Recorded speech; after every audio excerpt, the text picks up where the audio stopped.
Assalamualaikum warahmatullahi wabarakatuh. Sampurasun.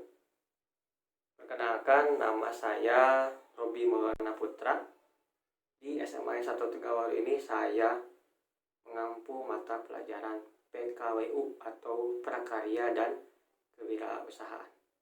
Saya juga sebagai pelatih ekstrakurikuler TIK atau Teknologi Informasi dan Komunikasi. Jadi nanti misalkan ada adik-adik yang suka dengan teknologi, tertarik dengan komputer, silahkan bisa bergabung dengan Eskul TIK. Asal saya dari Darangdan, Kecamatan Darangdan, lumayan jauh ya, dari Darangdan ke Tegawaru sini. Terus status saya masih lajang. Hobi saya menonton film, terutama action atau misteri. Saya suka, dan kalaupun ada yang minat misalkan pengen nonton film action misteri, itu di saya banyak, silahkan nanti minta saja. Kemudian hobi saya juga mendengarkan musik, dan satu lagi ada yang menarik, mungkin agak unik, agak kekanak-kanakan, hobi saya merakit model kit atau membuat model kit, terutama model kit robot ya. Jadi seperti ini contohnya. Ini contoh koleksi robot-robotan saya. Jadi itu sekilas hobi. Tadi mungkin perkenalan singkatnya. Nah, sekarang kita akan masuk ke materi yang akan saya jelaskan pada pertemuan kali ini. Materinya berjudul Kadarkum atau Keluarga Sadar Hukum. Kuncinya ada 3. Ada keluarga, ada sadar, ada hukum. Jadi apa itu keluarga, apa itu sadar, apa itu hukum, nanti kita akan bahas. Juga di dalamnya nanti ada namanya hak asasi manusia atau HAM. Dan terakhir nanti ada kewajiban sebagai pelajar. Jadi kalian itu sebagai pelajar itu kewajibannya apa saja? Karena pelajar itu tidak hanya belajar, saya pelajar, tugasannya hanya belajar di rumah atau di sekolah. Jadi nanti kita akan bahas apakah memang seperti itu. Pada pertemuan kali ini kita akan mengupasnya secara singkat saja ya, karena ini waktunya juga terbatas. Pertama-tama silahkan cek dulu video berikut. Keluarga Sadar Hukum disampaikan dalam kegiatan masa pengenalan lingkungan sekolah tahun 2020. Keluarga sadar hukum terdiri dari 3 kata. Ada keluarga, ada kesadaran, dan ada hukum.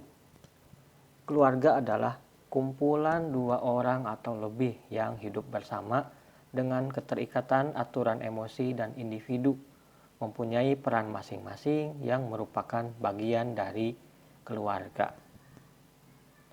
Kesadaran adalah sikap seseorang yang secara sukarela menaati semua peraturan dan sadar akan tugas dan tanggung jawabnya.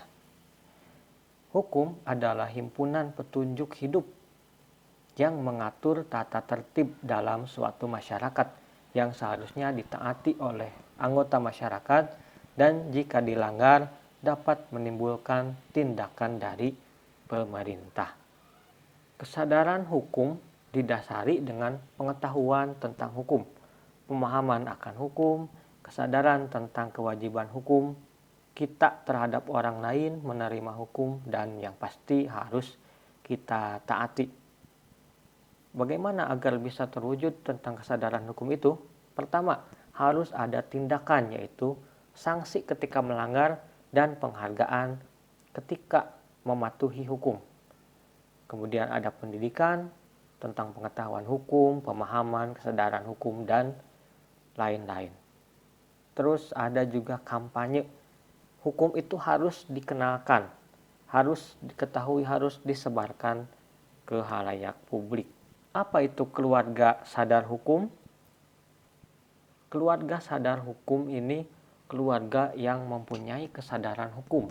Kesadaran hukum itu adalah nilai-nilai yang hidup di dalam setiap masyarakat dalam bentuk pemahaman dan ketaatan terhadap hukum.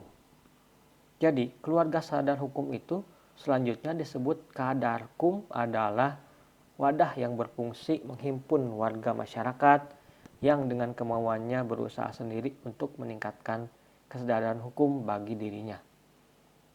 Saat Kadarkum juga harus mempunyai pembinaan, yaitu upaya untuk meningkatkan kualitas bagi tenaga penyuluhan, kelompok penyuluhan hukum, dan materi penyuluhan hukum. Lalu apa tujuan Kadarkum itu?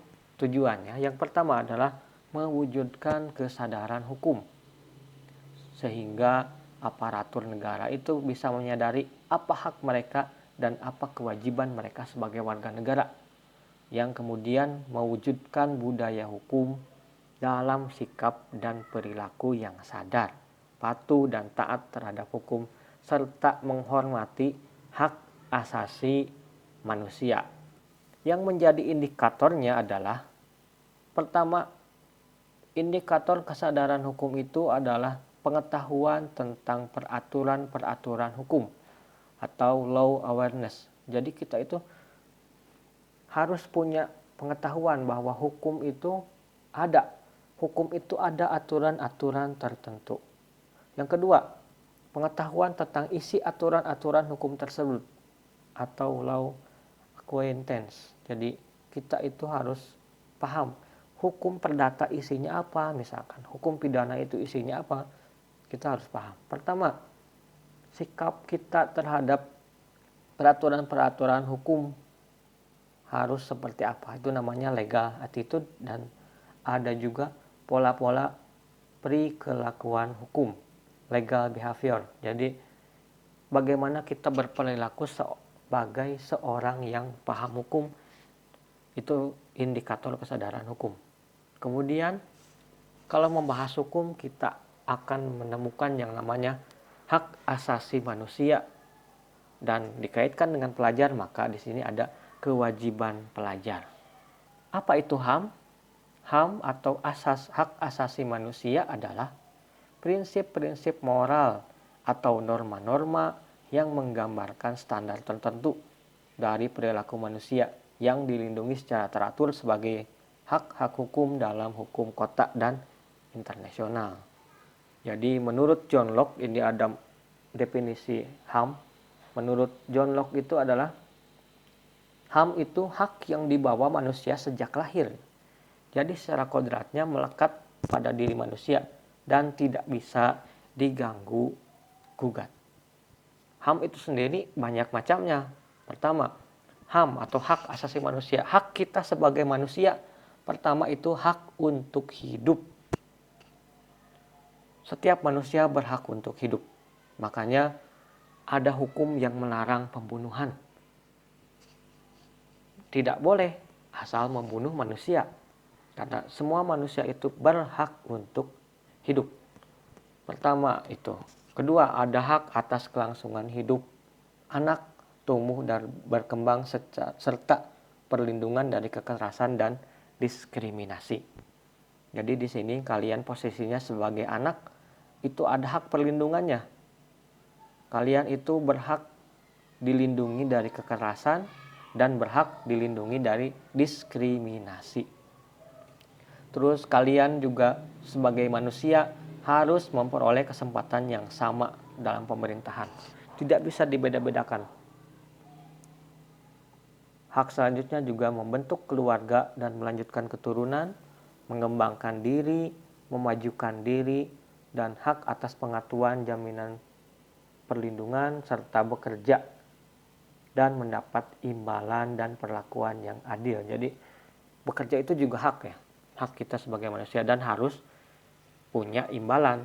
Jadi yang namanya kerja, kalau tidak dibayar itu berarti sudah melanggar HAM. Kemudian ada lagi berhak atas status kewarganegaraan. Jadi kalau kita lahir di Indonesia, kita berhak mendapat KTP ya, pengakuan sebagai warga negara Indonesia. Berhak memeluk agama, bebas memeluk agama, itu hak kalian. Mau agama Islam, mau agama Kristen, yang penting itu agama yang diterima di Indonesia. Itu hak manusia. terus berhak berkomunikasi dan memperoleh informasi, berhak atas kebebasan meyakini kepercayaan tadi ya, beragama, berhak atas kebebasan berserikat, berhak atas perlindungan diri pribadi, berhak bebas dari penyiksaan ya. Jadi tidak boleh ada penyiksaan, tidak boleh ada bullying karena itu merupakan pelanggaran HAM. Dan juga berhak hidup sejahtera lahir dan batin. Terus HAM itu juga berhak kita punya identitas budaya, berhak atas jaminan sosial, berhak mempunyai hak milik pribadi, dan hak untuk hidup merdeka, juga bebas dari perlakuan yang bersifat diskriminatif. Ini juga sama tadi, kebebasan memeluk agama dan mendapatkan kemudahan untuk memperoleh kesempatan.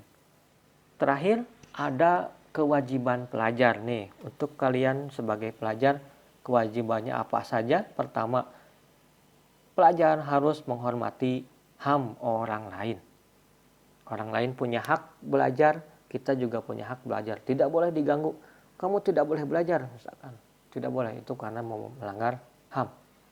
Terus bijak dalam melaksanakan HAM. Jadi hak kita memang itu adalah hak untuk kita, tapi kita juga harus bijak. Tidak boleh semena-mena. Misalkan saya berhak belajar, saya minta ruangan AC, saya minta mobil, saya minta motor untuk ke sekolah. Nah itu tidak bijak karena melanggar HAM orang lain. Terus melaksanakan HAM secara bertanggung jawab, menaati peraturan perundang-undangan, dan di dalam HAM itu juga ada tanggung jawab. Jadi kalau kalian merasa pelajar yang bertanggung jawab, maka kalian harus mematuhi HAM. Ya, itu dia tadi materi tentang Kadarkum atau keluarga sadar hukum beserta HAM dan kewajiban pelajar. Jadi kita sebagai pelajar atau sebagai keluarga, intinya adalah harus senantiasa menaati segala hukum yang berlaku dan juga harus menghormati HAM atau hak asasi kita sendiri dan orang lain. Mungkin itu saja yang bisa Bapak sampaikan. Semoga bermanfaat dan Bapak ucapkan selamat datang di keluarga besar SMAN 1 Tegalwaru, Purwakarta. Terima kasih. Assalamualaikum warahmatullahi wabarakatuh.